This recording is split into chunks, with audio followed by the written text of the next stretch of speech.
Saludos y bendiciones, estimados estudiantes. Bienvenidos a nuestra tercera semana de clases.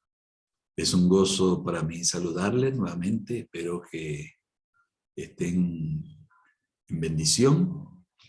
Y vamos a entrar al estudio de un nuevo tema en nuestro curso de bases bíblicas y teológicas del ministerio.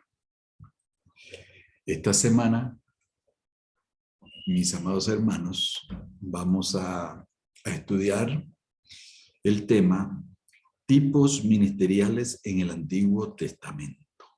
Ese es el tema general de nuestra segunda unidad y corresponde entonces esta semana, número 3, iniciar el estudio de este tema tan importante. Vamos a ver cómo los ministerios del Antiguo Testamento prefiguran en alguna forma los oficios ministeriales del Nuevo Testamento, ¿no?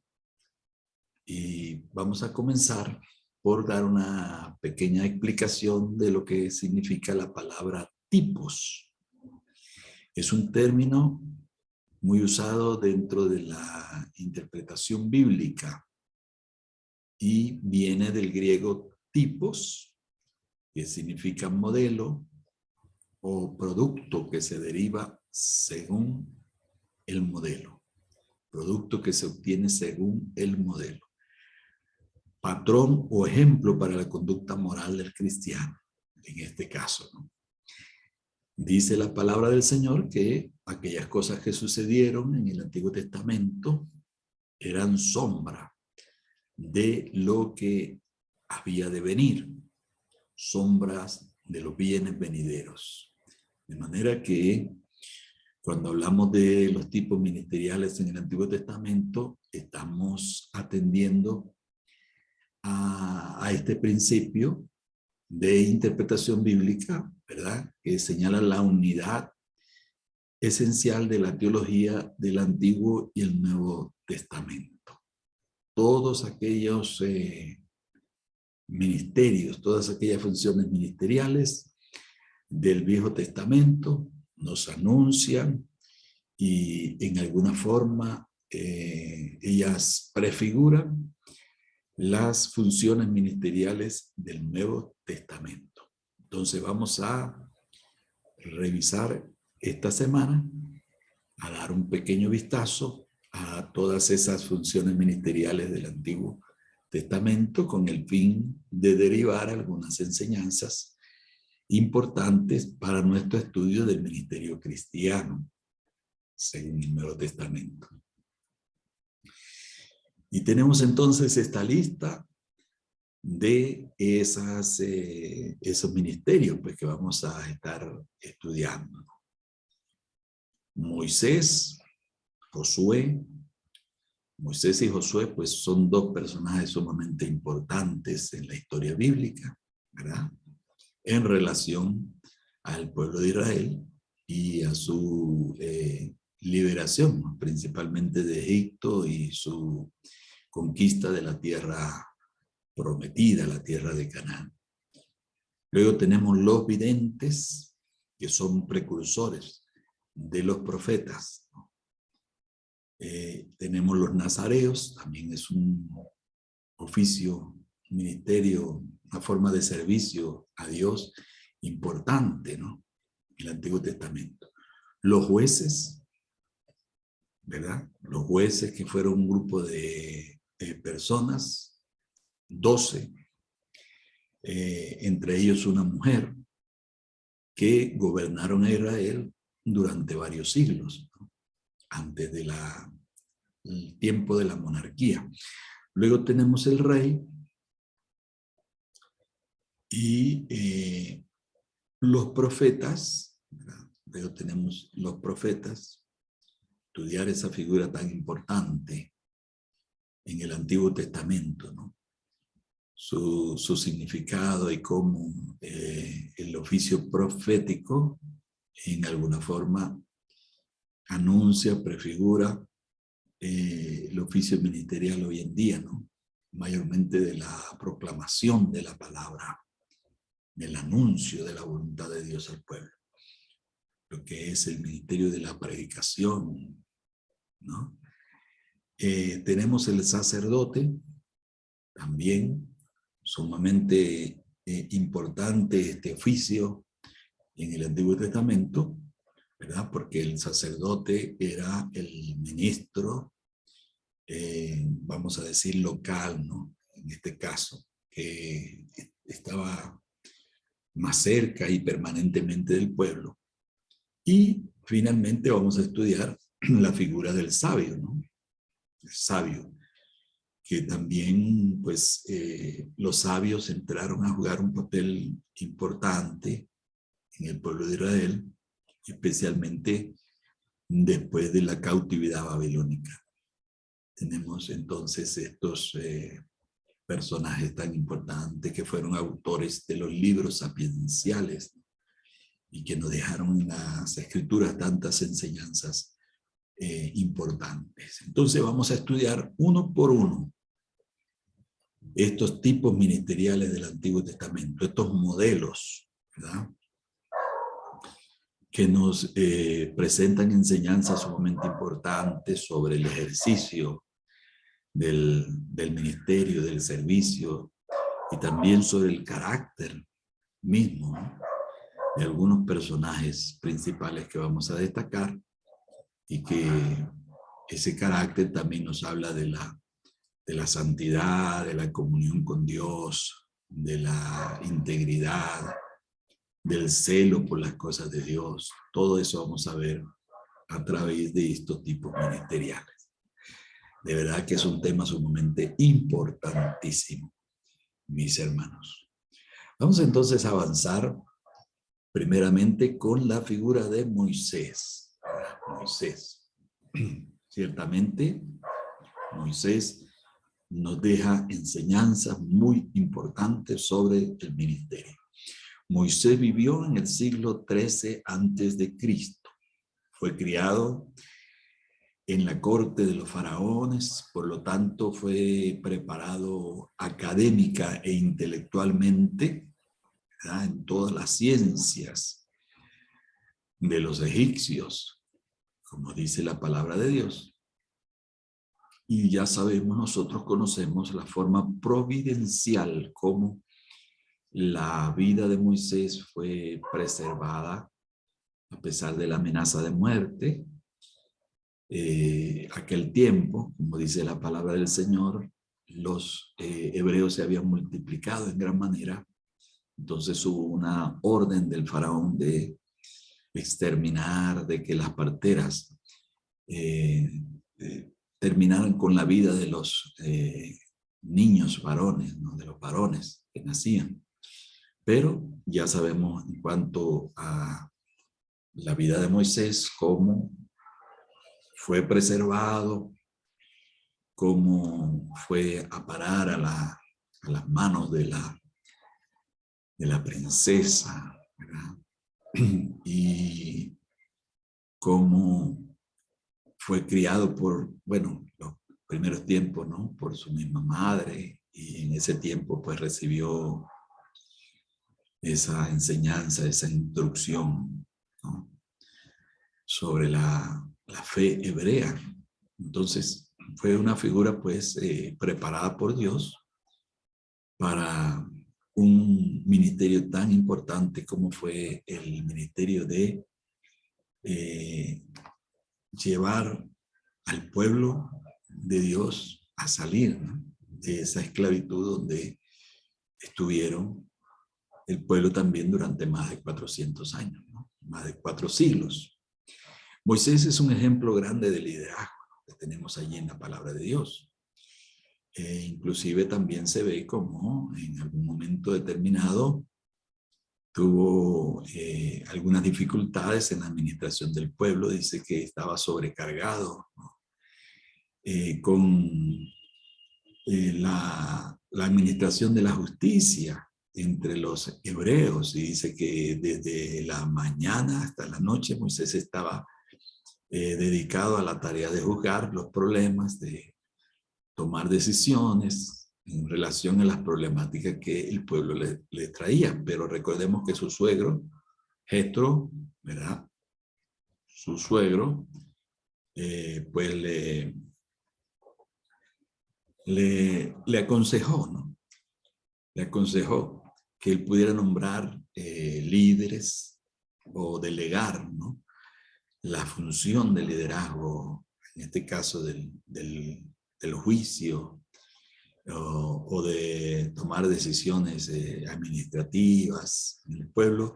Entonces Moisés organizó, a partir de aquel consejo, organizó la administración del pueblo, ¿verdad?, para que una serie de hombres le ayudaran a tomar aquellas decisiones. Y así los casos más difíciles entonces se los traían a Moisés cuando ya escapaba de las manos de aquellos otros que él había delegado.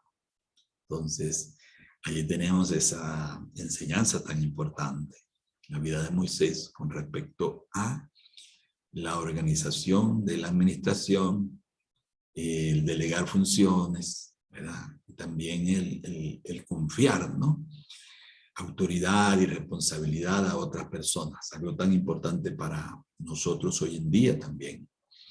Moisés entonces también fue legislador.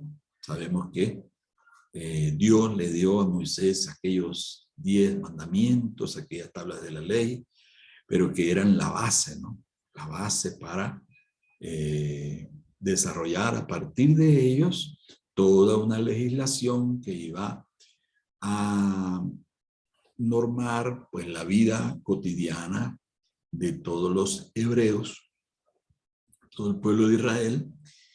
Y entonces Moisés fue una de las personas que se encargó de desarrollar aquellos, aquel código, ¿no?, legal del pueblo de Israel, que pudo darles a ellos la posibilidad de tener una relación con Dios, una relación aceptable según la voluntad de Dios, y también de poder entre ellos tener justicia, tener relaciones interpersonales de justicia, de equidad, ¿verdad? Y aunque la ley mosaica, la ley que fue dada al pueblo de Israel, es parecida a la de otras naciones de la época, tiene la característica principal, singular, ¿verdad?, del monoteísmo.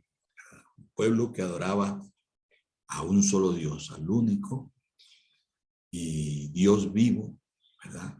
Que las otras naciones, como sabemos, eran naciones idólatras, paganas, ¿no? Entonces hay una diferencia muy grande, ¿no?, en cuanto a esa ley del pueblo de Israel con respecto a las otras naciones.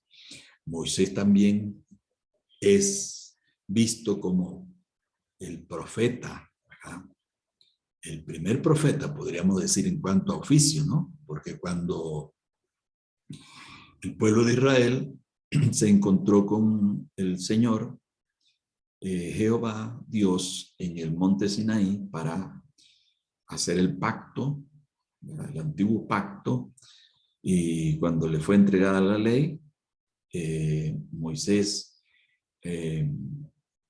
fue comisionado, ¿no? Fue comisionado,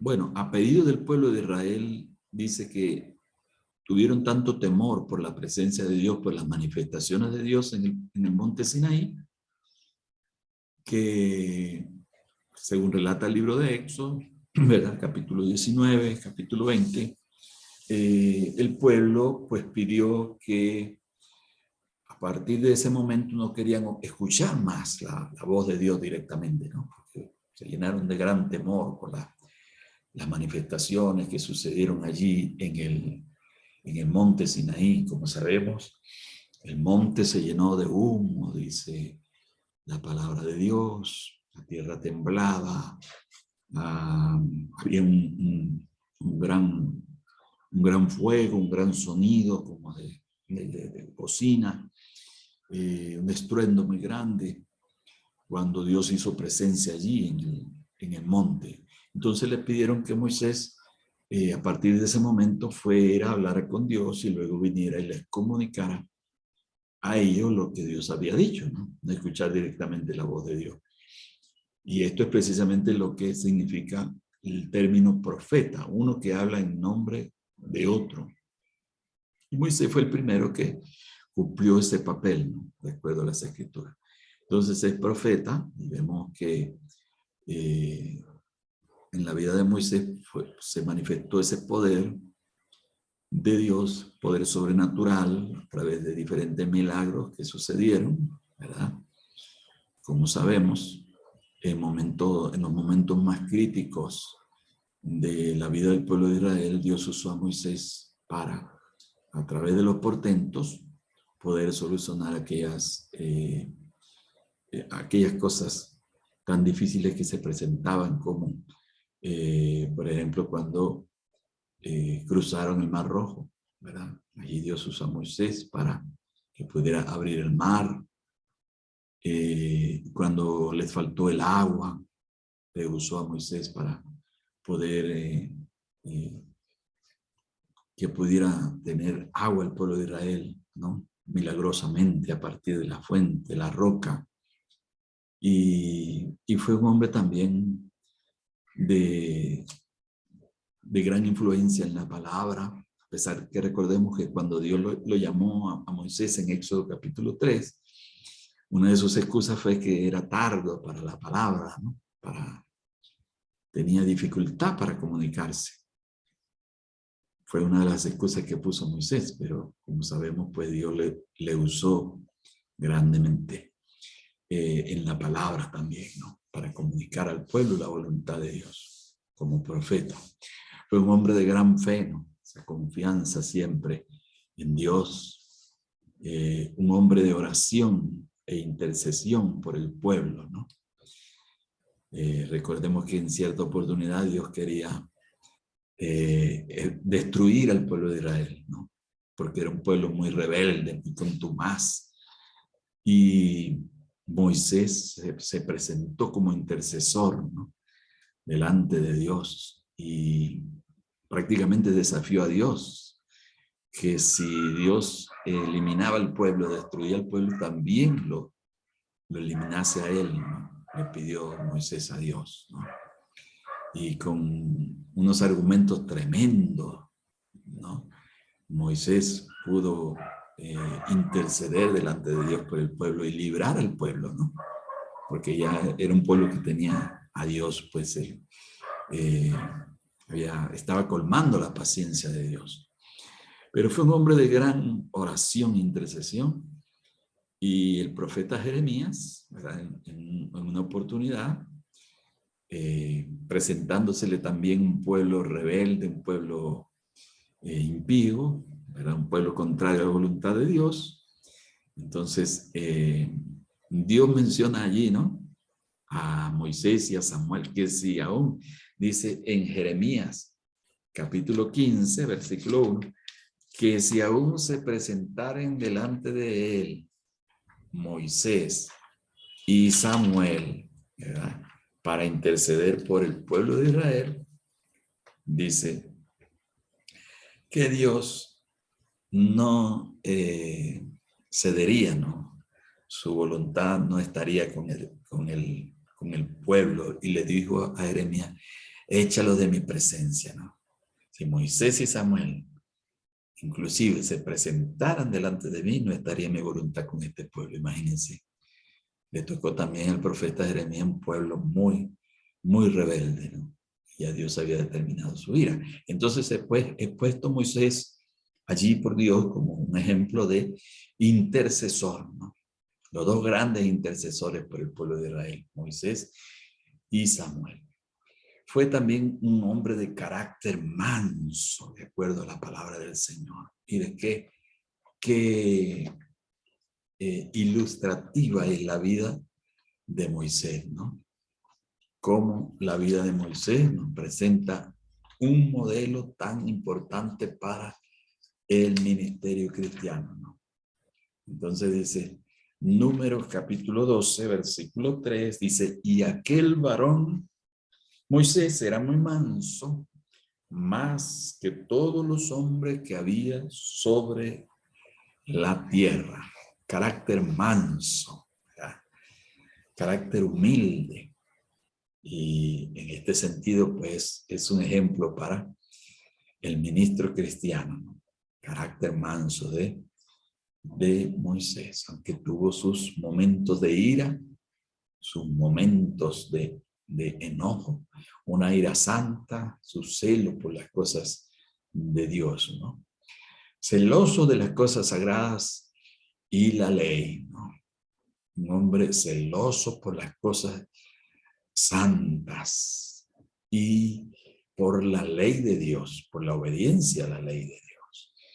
Y una cosa muy importante con la cual quiero terminar esta parte de el análisis, pequeño análisis de la vida de Moisés, es que Moisés formó y capacitó al líder que lo sucedió, que fue Josué, ¿verdad?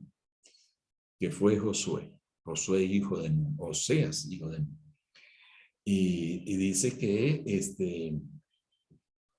Josué era un hombre pues que se servía, ¿no? a Moisés, era servidor de Moisés. Y en ese proceso del servicio, entonces Dios lo preparó a través de Moisés, lo formó y lo capacitó. Yo recuerdo un líder importante, ¿no? En la iglesia, me decía cuando yo estaba jovencito, me decía que para poder mandar, uno tiene que obedecer primero. Entonces me aconsejaba en aquel tiempo de mi juventud temprana, ¿verdad? Sobre la importancia de la obediencia, del servicio, de la fidelidad a los líderes superiores, ¿no? Como uno debe estar sujeto y siempre con respeto cuando uno es un joven que está aprendiendo. Y esto pues me ayudó mucho, ¿no? Aquel consejo de aquel pastor anciano ya, un líder muy experimentado. Así que Moisés formó y capacitó al líder que lo sucedió, ¿no? Y nosotros estamos llamados, por supuesto, hermanos, a dejar un legado también, ¿no? Y a ejercer un mentoreo, ¿no? Tan importante de formar a otros, de capacitar a otros que puedan venir detrás de nosotros, ¿no? Animarlos también, a fortalecerlos en esos ministerios que se van desarrollando, ¿no? No a ponerles trabas, no a ponerle límites, sino que poder ayudarles a desarrollarse. Este es el caso de Moisés, hermano. Y vamos a ver ahora la figura de Josué también, ¿no? Estamos hablando de que Josué fue servidor fiel de Moisés, según Éxodo 33:11. Dice que aquel joven Josué no se apartaba jamás del tabernáculo, ¿no? Del santuario, ¿no? Dice que siempre estaba allí pendiente de lo que estaba sucediendo. Mientras Moisés estaba tal vez para el monte, reuniéndose con Jehová, ¿verdad? Dice que el joven Josué, hijo de Nun, su servidor, nunca se apartaba de medio del tabernáculo. Es decir, Moisés tenía aquel joven que estaba pendiente de los asuntos del santuario, ¿no? Cuán importante, hermanos, es que en el ministerio nosotros podamos tener nuestros ayudantes, nuestros apoyos, ¿no? En la obra de Dios. No ser un llanero solitario, como se dice, ¿no? Sino tener un equipo, compartir el ministerio con otros siervos y siervas que a Dios le place poner a nuestro lado para ser nuestro apoyo, ¿verdad? Este Josué fue uno de los 12 espías que nombró Moisés, que Moisés envió, según Números capítulo 13, ¿verdad? cuando ya estaban por entrar cerca de la tierra prometida, entonces Moisés envió esos 12 espías para reconocer la tierra, entre los cuales, entonces, uno de cada tribu de Israel, de las 12 tribus de Israel, y Josué fue uno de ellos, ¿verdad? Josué y Caleb destacan, como sabemos, que fueron los dos que trajeron aquel informe positivo, ¿no? Con respecto a el terreno, la tierra que ellos reconocieron. Entonces, vemos que Josué tenía una trayectoria importante, ¿no? Dios entonces lo seleccionó como sucesor de Moisés, según Números, capítulo 27. Allí vemos la narración de este evento cuando la responsabilidad, ¿verdad?, que Dios había puesto en Moisés fue traspasada en ese momento determinado a Josué. En el momento en que Dios consideró, ¿verdad?, que ya el tiempo de Moisés había llegado a su fin, su servicio, ¿verdad? Entonces Dios ya tenía preparado este joven Josué, sucesor de Moisés. Josué fue gran estratega militar, el conquistador de Canaán, como sabemos, ¿no? Y bueno, desde el momento en que los espías regresaron, en ese momento en que Dios le prometió a través de Moisés, ¿verdad?, a Josué, darle aquella tierra que él había observado, que él había estudiado. Pasaron entonces 40 años más hasta que pudieron realmente conquistar plenamente toda la tierra, ¿no? Y entonces, fue un hombre también de fe, de perseverancia a través de todas ese tiempo, ¿no? No fue fácil la lucha, las batallas que tuvieron que librar para poder conquistar la tierra. Finalmente, Josué fue encargado de repartir la tierra juntamente con Eleazar, según Números 34, 17. Pero quiero destacar, hermanos, para finalizar con el enfoque a la vida de Josué, ¿verdad?, su gran fidelidad a Dios, la perseverancia y constancia de este hombre en la vida de santidad, y como en el libro de Josué, capítulo 24, versículo 15, encontramos esta frase tan importante y célebre: yo y mi casa serviremos a Jehová. Cuando Josué confronta al pueblo de Israel, ¿no?, y ya despidiéndose, ya anciano, entonces él los desafía, ¿no?, a decidir, ¿no?, a decidir servirle a Dios con integridad, servirle a Dios con fidelidad y no andar entre dos aguas.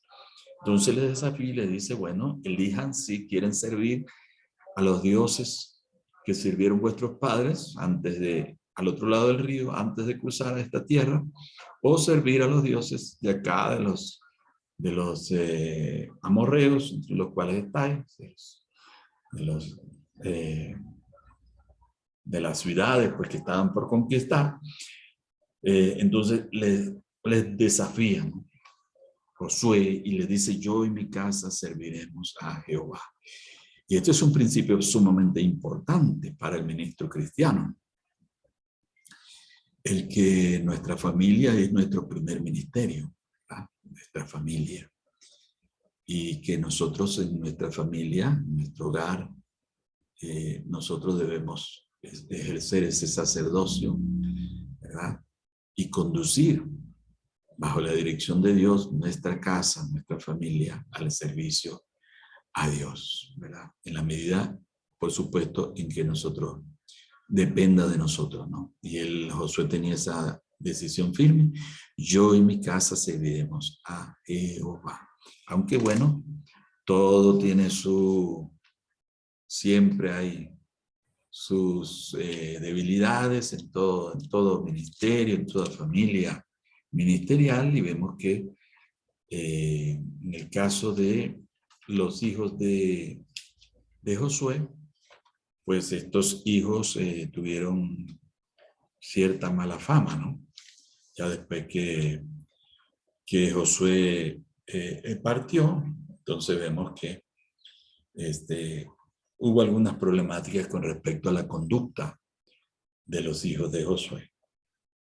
Pero bueno, aquí tenemos ese principio tan importante que nos deja este líder: yo y mi casa serviremos a Jehová.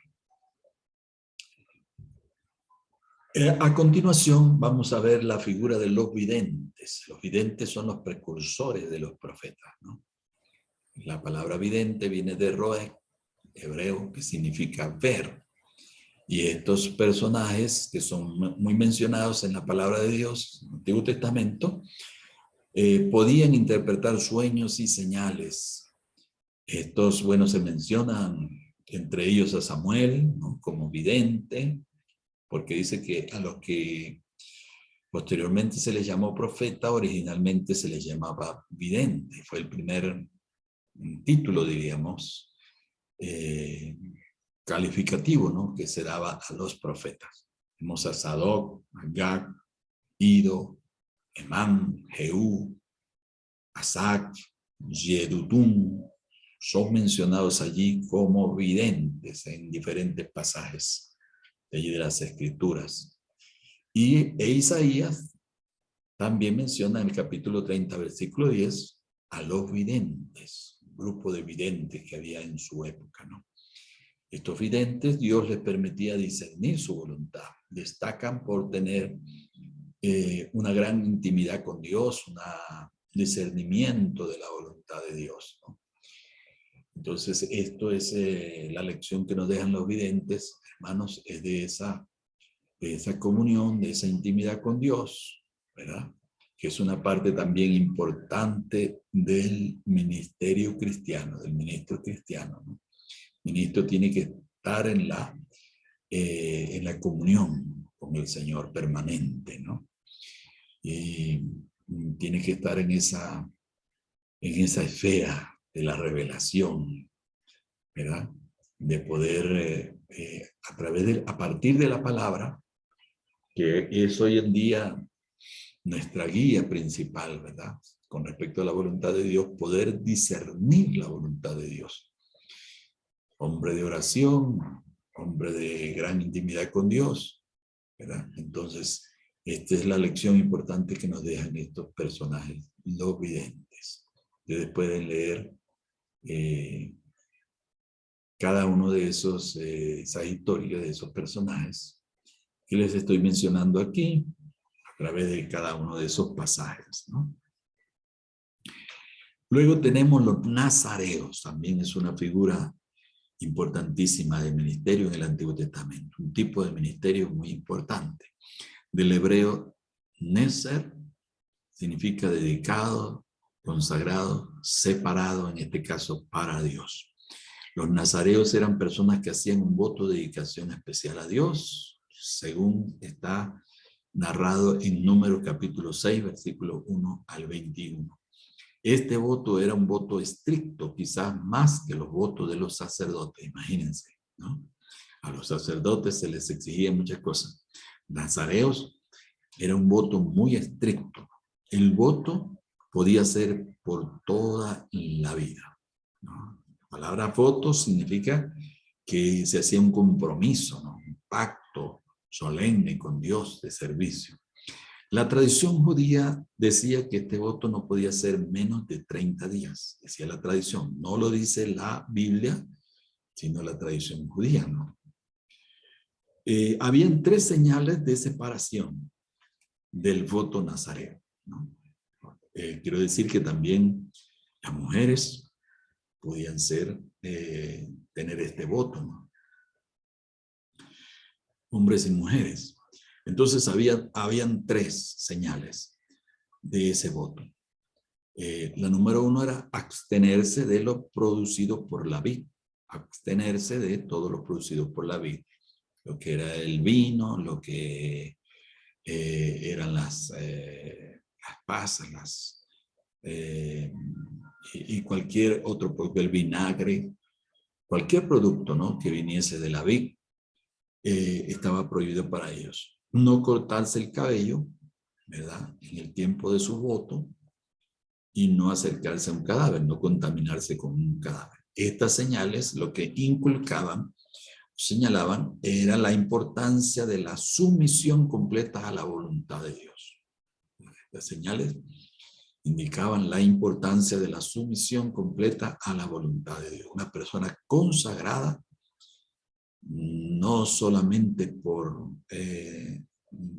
su vida personal interior, sino también por ciertas señales, ¿no?, de su forma de vivir y de relacionarse con la comunidad.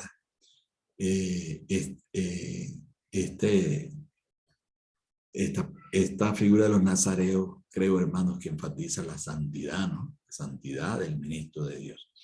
Algunos nazareos fueron Sansón, en este caso, como sabemos, fue porque el voto a veces lo hacían los padres, ¿no? Los padres hacían el voto, como el caso de Sansón. Pero Sansón incumplió con ese voto, ¿no? Desde su juventud, pues fue infiel al voto. Y eso le trajo todas aquellas terribles consecuencias hasta la muerte, como nos enseña la palabra de Dios, aunque fue un personaje, un juez, ¿verdad? Y pues trajo liberación al pueblo de Israel en su momento determinado, pero también es un ejemplo de infidelidad y de quebrantamiento, ¿no?, de esa santidad a la cual fue llamado. Tenemos también el caso de Samuel, que también fue consagrado por su madre, hizo un voto de dedicarlo a Jehová, y eso está narrado ahí en primer libro de Samuel, capítulo 1, el voto que hizo Ana con respecto a Samuel. Y tenemos también en el Nuevo Testamento a Juan el Bautista, ¿no?, también con este voto también del nazareato, ¿verdad? Entonces, este voto del nazareato, hermanos, enfatiza la santidad, la consagración, la dedicación del ministro, del siervo a Dios, ¿no? Quiero decir que este voto de los nazareos no solamente era algo personal, ¿no?, que se hacía, sino que tenía trascendencia, ¿no?, a la comunidad. Eran personas de influencia, eran tomados en cuenta como personas santos y ejemplos de conducta moral entre el pueblo, eran respetables. Entonces, por eso se les ve como una función ministerial, un tipo ministerial del Antiguo Testamento, ¿no? En algunos casos, pues ellos también se encargaban de enseñar la ley, la palabra de Dios, según dicen algunos autores. Tenemos a continuación los jueces, ¿verdad? Los jueces también son personajes muy importantes, escogidos divinamente, ¿verdad?, llamados por Dios. Estos jueces, hemos dicho que fueron 12 jueces, entre los cuales una mujer llamada Débora también fue el juez de Israel, ¿no? Fue profetisa y también peleó, pues, las batallas de Israel. La palabra juez viene del hebreo sofetín, que significa gobernante. Gobernante. Estos jueces fueron llamados para atender una crisis particular y fueron dotados de dones de liderazgo. Fueron caudillos, pelearon las batallas contra los enemigos, ¿no? Llevaron adelante esa liberación en un momento determinado. Su misión fue local y temporal, tras lo cual volvían a sus lugares y ocupaciones. Y hubo un proceso en la aparición de cada juez, ¿no? Hubo un proceso, vamos a decir, cíclico, ¿no? Que el pueblo pasaba por un tiempo de reposo, después pecaban, fallaban a la voluntad de Dios, venía un tiempo de servidumbre a los enemigos, Posteriormente el pueblo de Israel clamaba a Dios, ¿verdad? Había entonces la aparición del juez, Dios llamaba a esa persona y había el levantamiento contra los enemigos, venía la liberación, venía luego el reposo por cierta cantidad de tiempo, 40 años o, bueno, como el caso de Otoniel, 40 años. En algunos otros casos eran menos tiempo. Y luego volví otra vez el pueblo a pecar. Venía nuevamente la servidumbre, el clamor, el levantamiento, la liberación. Otra vez Dios levantaba a otro juez. Y así era cíclico, ¿no? Esto fue como consecuencia de la rebeldía del pueblo de Israel. Y quisiera, hermanos, leer el Salmo 103, versículo 34, que precisamente el salmista da cuenta, ¿no? Salmo 106, perdón, versículo 34. Dice así, perdón, sí, 34 al 39, dice, no destruyeron a los pueblos que Jehová les dijo. Antes se mezclaron con las naciones y aprendieron sus obras y sirvieron a sus ídolos, los cuales fueron causa de su ruina. Sacrificaron sus hijos y sus hijas a los demonios y derramaron la sangre inocente, la sangre de sus hijos y de sus hijas que ofrecieron en sacrificio a los ídolos de Canaán. Y la tierra fue contaminada con sangre, se contaminaron así con sus obras y se prostituyeron con sus hechos. Entonces el salmista da cuenta aquí, ¿verdad?, de esa rebeldía del pueblo de Israel, porque cuando Dios los llevó a la tierra prometida, la orden de Dios era que ellos fueran exterminando, ¿no?, a aquellas naciones, fueran destruyendo aquellas naciones. Claro, Dios iba delante de ellos como les había prometido, la batalla era de Dios, ¿verdad? Ellos tenían que ser valientes, tener fe y obedecer a Dios, y Dios iba en algunos casos echando a los enemigos, ¿no? Pero fíjense lo que dice el libro de Jueces, ¿no? El libro de Jueces con respecto a cuál fue la actitud de Israel hacia aquella orden de Dios, ¿no?, de exterminar a esos enemigos, a esas naciones, ¿no? Dice Jueces 1:21, dice, ¿no? Mas al Jebuseo que habitaba en Jerusalén no lo arrojaron los hijos de Benjamín, y el Jebuseo habitó con los hijos de Benjamín en Jerusalén hasta hoy, ¿no? O sea, hasta ese tiempo de los jueces, ¿no? Por eso entonces les vino la problemática de aquellos enemigos, ¿no? Y fíjese, el versículo 27 y 28 dice, tampoco Manasés arrojó a los de Bexeán, ni a los de sus aldeas, ni a los de Taanac y sus aldeas, ni a los de Dor y sus aldeas, ni a los habitantes de Ibleán y sus aldeas, ni a los que habitan en Megiddo y en sus aldeas, y el cananeo persistía en habitar en aquella tierra. Bien, también el 29 dice, tampoco Efraín arrojó al cananeo que habitaba en Geser, sino que habitó el cananeo en medio de ellos en Geser. Tampoco Zabulón arrojó a los que habitaban en Quitrón, ni a los que habitaban en Nahalal, sino que el cananeo habitó en medio de él y le fue tributario. Y ahí sigue narrando, ¿no?, hasta el versículo 36 por lo menos, ¿no? Cómo ellos no arrojaron a los enemigos, consintieron en habitar con los cananeos, ¿verdad? Y es lo que dice la palabra de Dios, no os unáis en yugo desigual con los infieles. Se mezclaron. Entonces, cohabitaban con los paganos en aquella tierra a la cual Dios les había llamado a poseer. Y esto entonces le trajo esta problemática que estamos hablando, el tiempo de los jueces, ¿verdad?, de servidumbre, de esclavitud, y donde Dios tenía que enviarle estos libertadores.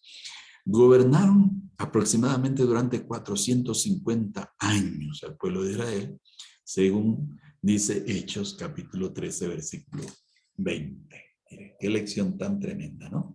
Entonces, los jueces nos dan, hermanos, nos dan también ese principio, ¿no? De personas que liderizaban al pueblo en sus batallas, pero también nos dejan esa enseñanza negativa, ¿verdad? Por lo menos de ese tiempo, ¿no? De la rebeldía del pueblo de Israel. La tremenda rebeldía hacia Dios, que cuando permitían la coexistencia, ¿verdad? Y cohabitaban con aquellas naciones paganas y no se separaban completamente, ¿no? De las prácticas impías. Entonces de los jueces también aprendemos mucho sobre el ministerio. A continuación tenemos la figura del rey, el rey, gobernante político de la nación, líder y caudillo militar, se encargaba de impartir justicia, era el principal, pues. En cuanto a impartir justicia, era ejemplo de conducta para el pueblo. En el caso de David, es tipo del rey mesiánico eterno. David, aunque también nos deja lecciones también en la parte negativa de su pecado también, David, especialmente aquel terrible pecado, ¿no? Con Betsabé y el asesinato de Urías. Bueno, pero David es tipo del rey mesiánico, ¿no? De Jesús, es tipo de acuerdo a las escrituras. Uno de los oficios de Cristo es el oficio del rey, ¿no? Es el rey eterno, el rey de paz, como dice la palabra del Señor. Entonces, el rey también era, perdón, un hombre ungido por Dios, llamado a ser líder del pueblo, a administrar justicia, y en esta forma es también un precursor, ¿no?, del ministerio cristiano. Ahora nosotros somos, de acuerdo a la palabra del Señor, un reino de sacerdotes, reyes y sacerdotes, ¿no? Ya una nación santa, consagrada para Dios, y Dios nos ha llamado, ¿no?, a tener autoridad, a tener gobierno, ¿verdad? La autoridad espiritual que nos da el Señor. Entonces el rey también es una figura que nos enseña muchas cosas importantes en la palabra de Dios, ¿no? Así como hubo reyes buenos y modelos de justicia, también hubo muchos reyes impíos, desobedientes a Dios, como sabemos. No los narra el libro de los libros de los reyes, las crónicas de los reyes de Israel, nos narran de todos aquellos reyes gobernantes que fueron infieles al propósito de Dios, ¿no? Dios siempre quiso gobernar a su pueblo, ¿verdad? El que se nombrara un rey no sustituía el gobierno de Dios, el gobierno teocrático sobre el pueblo de Israel, ¿no? El rey era un delegado de Dios como Señor y soberano de su pueblo.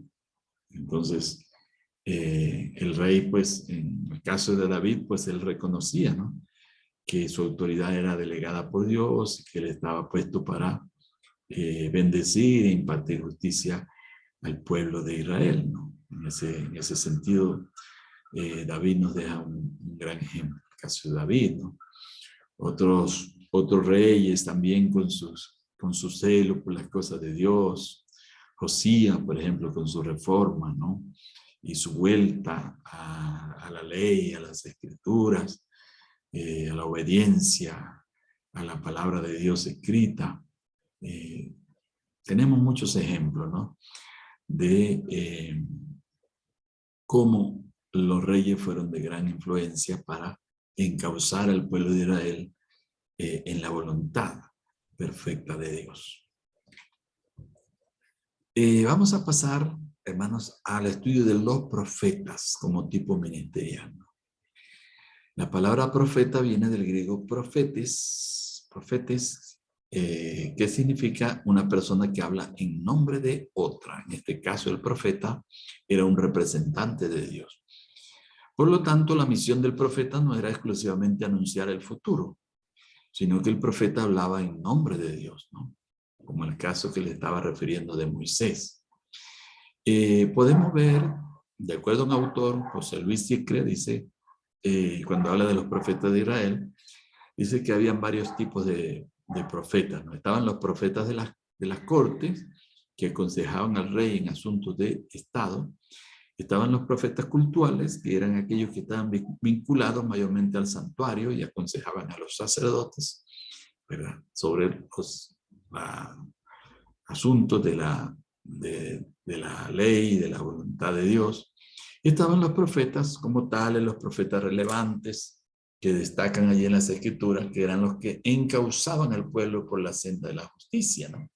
Y algunos de estos profetas llamados relevantes son los que hoy en día tenemos libros, ¿no? Profetas mayores y profetas menores, profetas anteriores y posteriores. Son muchos los que destacaron, ¿no?, como un ministerio relevante en cuanto a encauzar al pueblo por la senda de la justicia. Una característica casi general de los profetas fue la persecución y el sufrimiento. Y ellos nos dejan ese ejemplo de perseverancia a través de las pruebas, de sostenerse con la gracia de Dios, ¿verdad?, en medio de las persecuciones y el sufrimiento de que fueron objeto por causa de su ministerio, ¿no?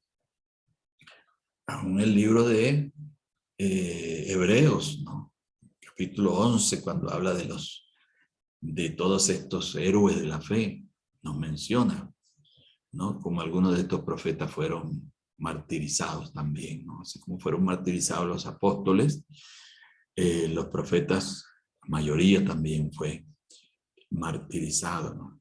Sufrieron grandemente. Y bueno, tenemos el caso de Jeremías, ¿no? Es muy emblemático de lo que significa el sufrimiento, la persecución por parte del profeta. Nos dan entonces esa enseñanza, este tipo ministerial, ¿verdad?, de ser sostenido por Dios, de ser fieles a Dios a pesar de las adversidades, a pesar de la reticencia del pueblo a la palabra o al mensaje. Y entonces aprendemos muchísimo también de los profetas. Tenemos el sacerdote, ya casi terminando, hermanos. El sacerdote se encargaba de enseñar la ley y aplicarla. Se le demandaban altas normas de santidad personal y familiar, sobre todo al sumo sacerdote, ¿no?, y a sus hijos, a su familia. Su principal oficio era el de mediador entre el pueblo y Dios. Representaba al pueblo delante de Dios y dirigía al pueblo en los ritos cúlticos. Entonces el sacerdote tenía un gran trabajo, ¿no?, en el pueblo de Israel. Y ese ejemplo, bueno, decía de lo que es el ministerio pastoral, ¿no?, también. El ministerio local, el ministerio del pastor y maestro. Porque el sacerdote se encargaba de enseñar la ley y aplicarla. Entonces, es un precursor, ¿no?, el sacerdote del Antiguo Testamento. También nos deja muchas enseñanzas para el ministerio, no solamente para el ministerio pastoral, sino para otros ministerios, formas de ministerio hoy en día. Tenemos el sabio, ya con esta figura o tipo de ministerio del Antiguo Testamento concluimos. El sabio, algunos de los sabios eran miembros de la casta sacerdotal hebreas. Eran maestros de la conducta y la moral. Los sabios son los autores y protagonistas de los libros sapienciales, los libros de sabiduría. Se encontraban entre los funcionarios de la corte real, ¿no? Los reyes se hacían rodear de algunos sabios, les aconsejaban, y Bueno, quiero decir que estos sabios vinieron después de que en cierta forma el ministerio profético del Antiguo Testamento disminuyó, menguó. Entonces irrumpieron los sabios, ¿no? Mayormente después durante la cautividad babilónica y después del destierro, ¿verdad? Surgió la clase que el Nuevo Testamento llama doctores de la ley. O sea que los doctores de la ley que menciona el Nuevo Testamento vienen siendo una evolución, ¿verdad? O una transición de aquel sabio del Antiguo Testamento, ¿verdad? Que eran, enseñaban la ley, escribían, ¿verdad? Estos escritos sapienciales se encargaban de aconsejar a la nación. Entonces, los sabios pues nos llaman la atención sobre la importancia, ¿no? Dentro del ministerio cristiano de la sabiduría. Ellos nos dejan un ejemplo en cuanto a la sabiduría práctica, ¿no? Porque algunos de estos sabios se dedicaron mayormente a reflexionar sobre los asuntos de la vida cotidiana y a dejarnos lecciones importantes que están registradas ahí en las Escrituras. Entonces, mis hermanos, todos estos tipos ministeriales del Antiguo Testamento nos dejan, y cada uno de ellos nos dejan enseñanzas valiosas que nosotros podemos hoy derivar para lo que es la naturaleza y el ejercicio del ministerio cristiano hoy en día, ¿no? Y yo digo que el Espíritu Santo hoy en día, a través de sus dones espirituales, ¿verdad? Muchas de estas capacidades, de estas cualidades que tenían estas funciones ministeriales del Antiguo Testamento, el Espíritu hoy, gracias al Señor, las ha potenciado, ¿no? El Espíritu Santo. Entonces hoy nos imparte todos esos dones, hermanos. Bueno, como Él quiere, ¿no? Don de conocimiento, don de sabiduría, ¿verdad? El don de profecía para proclamar la voluntad de Dios, y tantos dones maravillosos que el Señor imparte hoy a sus siervos y siervas para poder realizar un ministerio, ¿verdad? Un ministerio poderoso, un ministerio ungido, un ministerio que realmente impacte a la sociedad, ¿verdad? Qué bonito, hermanos, qué bonito mirar cómo Dios actuaba, ¿no? En el Antiguo Testamento y ver que hay una unión, ¿no? Entre el Antiguo Testamento y el Nuevo en cuanto al desarrollo de esta teología del ministerio. Muy bien, mis hermanos, Dios les bendiga grandemente. Espero que esta semana también con sus lecturas, sus actividades, sea una semana de mucha bendición para ustedes. Como siempre, les recuerdo, hermanos, mi disposición para ayudarles en cualquier asunto que pueda apoyarles relacionado al curso. Dios les bendiga.